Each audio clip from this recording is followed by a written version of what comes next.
Hi everyone, it's Charlie Kate here from ESTNN, and today I'm pleased to be joined by Blazt from the Minnesota Rokkr. Thanks for joining me today. What's up? Your Call of Duty career started sort of in the competitive COD scene before you moved on to Warzone and streaming. Could you go through sort of how you got into Call of Duty in the first place, and then how you ended up in the competitive side of things too? So the way I got in Call of Duty was I was at a friend's house and he was playing World at War Zombies, and like it was my first time playing it, and I was just super addicted. And my parents ended up getting me like an Xbox 360 with COD 4 and World at War, and then ever since then I just play for 10 hours a day every single day. And then one of my friends introduced me to competitive like game battles and stuff, and then that was even more addicting because I was like really good at pub stomping, but like it just wasn't enough. And then the competitive aspect just made it a whole lot more fun. Yeah, and you competed in 4v4 and even 5v5 for many years. You had a bit of a tough season with the LA Gorillas in 2020, and sort of following that, moved on to Warzone and streaming. Was moving to Twitch and creating a platform like that something that was always a plan for you, or was it something that just happened after a tough season with the Gorillas? Uh, I've always streamed like as a hobby and just because I love doing it, like while competing and like like when I was coming up. So it's always something I love doing, and I just saw how big Warzone was, and just going through challengers. In my opinion, it just wasn't worth it with how big Warzone is, and just like how it just keeps getting bigger, and the amount of like tournaments there are for money compared to challengers, and like the slight chance going back being pro, like it was just a smarter decision to do that like full time. In and I believe Warzone sort of came out around halfway through that 2020 season. Did you get to Yeah, play it came much out like in Warzone? March. Did you get to play much Warzone while you were competing in CDL, except for those Warzone weekends they do? uh yeah, I mean the thing about like Modern Warfare was there's like nothing to play outside of scrims, realistically, like all the tens died out, and it was just like play pubs, and like I'd rather play Warzone pubs over regular pubs because regular pubs are super boring, just put me to sleep. And so I just, like after scrims, if there wasn't any tens or anything to play, I would just play Warzone. I mean, I'm playing the same game regardless, so it wasn't that big of a difference. And Minnesota Rocker recently picked you up as a content creator. How did it feel to join them, and how have you enjoyed your time on the squad so far?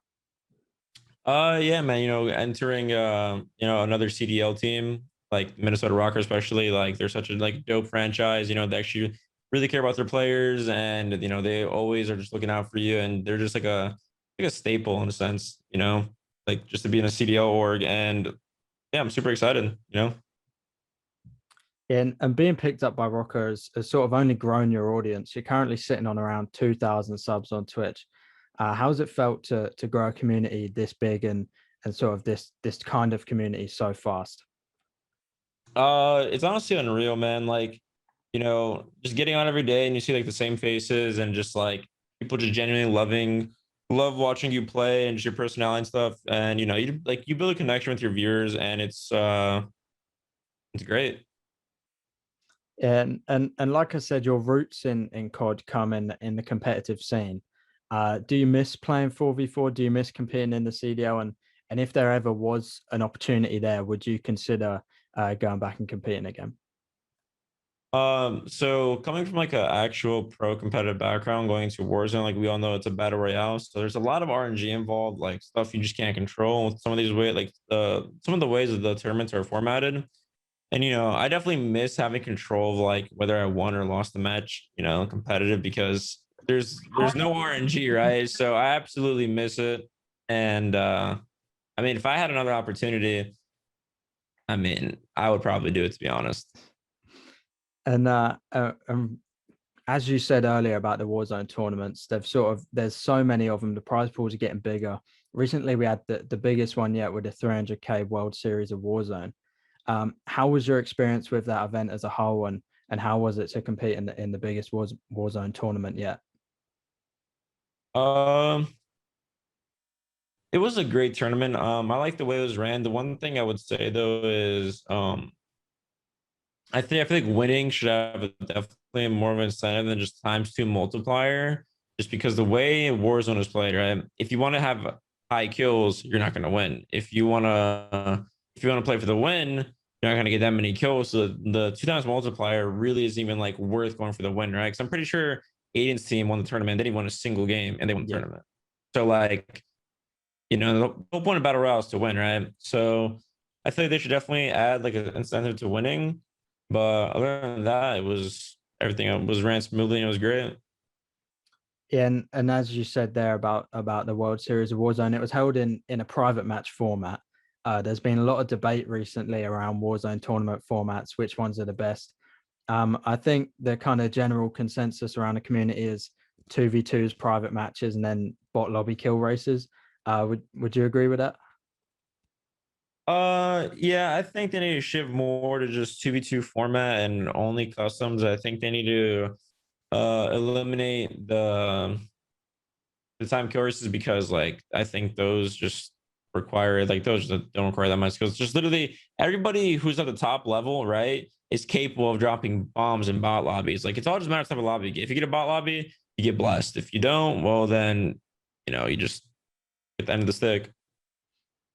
And in the World Series of Warzone, we saw quite a few professional CDL players competing, Scump, Formal, both in there.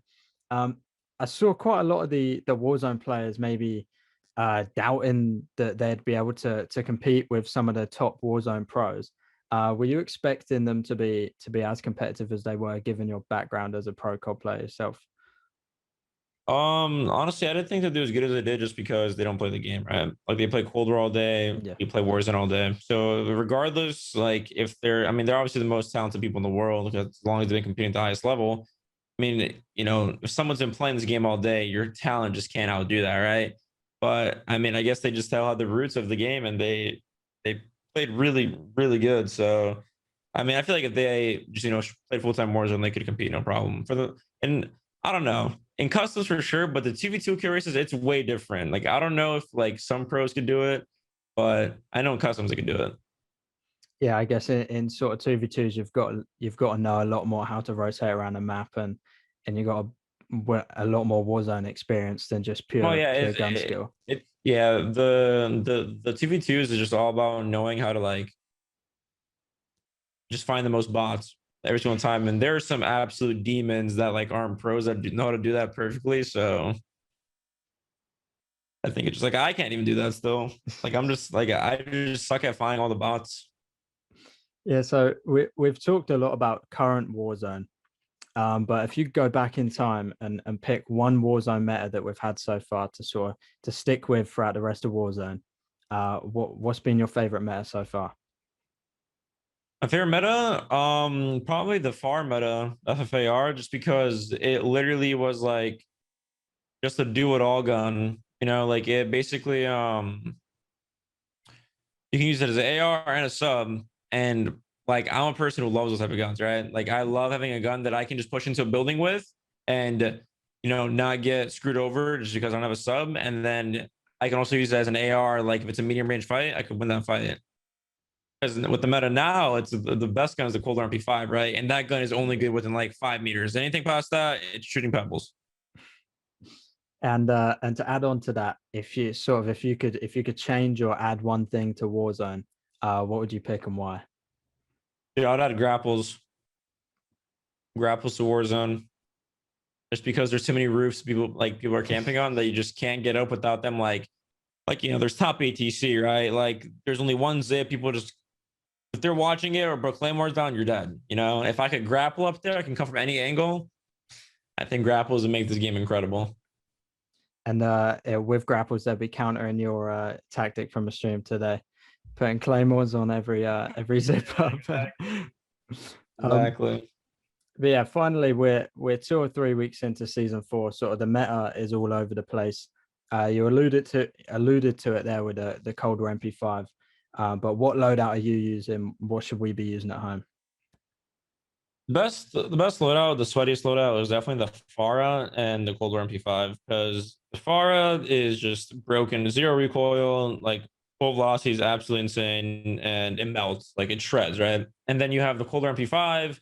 If you use that for buildings within 10 meters, it's like a shotgun in the sub. So I think those are the two best for sure.